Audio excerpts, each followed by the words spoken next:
That question was already answered even before our generation. God proved that He is the only God in the midst of a nation that is believing in so many gods in Egypt. You remember the Ten Commandments? You remember the story of Moses, the story of Exodus, and the story in Genesis, wherein the Israelites, the seeds of Abraham, in the start of the history of the Israelites as a people, they sojourned in Egypt for 430 years. It is because of the famine that started during the time of Joseph, the son of Jacob. They were forced by circumstances to sojourn in Egypt. It's a long story, but I am just telling you it's in the Bible. When they were in the domain of Egypt, they were treated as slaves. The Egyptian Pharaoh and the government of Egypt treated them and maltreated them as slaves. It is recorded in the Bible.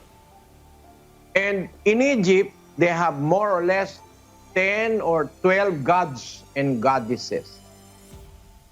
But there came a time when the Israelites need to leave Egypt to live in the promised land where they can serve the true God, the one and only true God.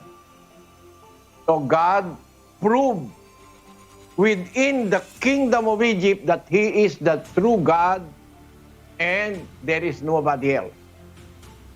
When He performed miracles and wonders that the gods of Egypt cannot control.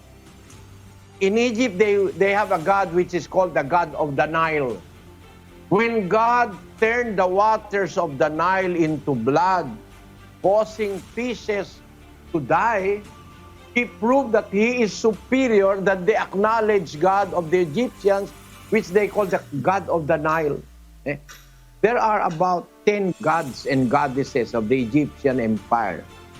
Amun, the hidden one; Mut, the mother goddess; Osiris, the king of living; Anubis, the divine embalmer; Ra, the god of sun and radiance; Horus, the god of vengeance; Thoth, god of knowledge and wisdom; Hathor, goddess of motherhood; Sekhmet, goddess of war and healing; and Geb, god of earth.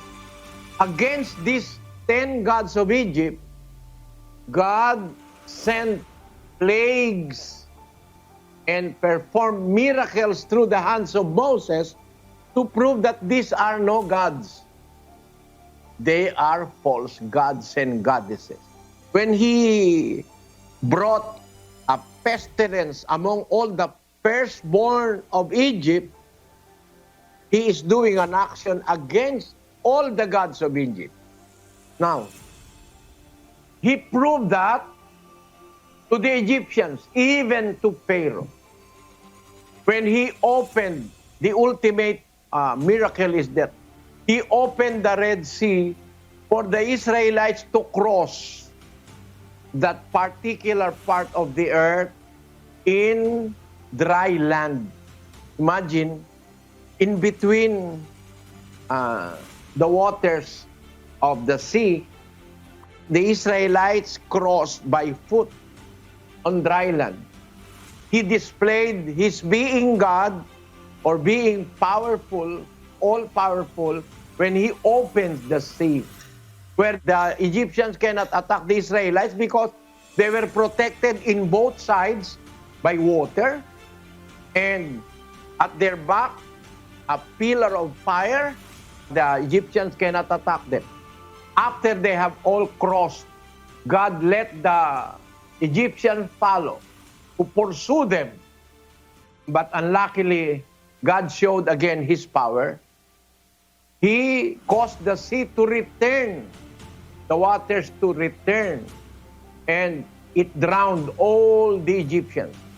Let us read the book of Psalms in chapter 106, verse 10. And he saved them from the hand of him that hated them, and redeemed them from the hand of the enemy. And the waters covered their enemies. There was not one of them left. Waters covered their enemies. There was not one of them left. We may understand that the horsemen of Pharaoh, the pursuing host of Pharaoh, were all drowned. None of them was left alive. There was not one of them left. They all died, proving that the God of the Israelites is the true and most powerful God. Against all the gods of Egypt, He have done this 3,500 years ago. What you are asking, it was done by God even before you were born. Now, if there is one, how come He doesn't prove to everyone in the whole world? He had proven it in the time of the Egyptian dynasty.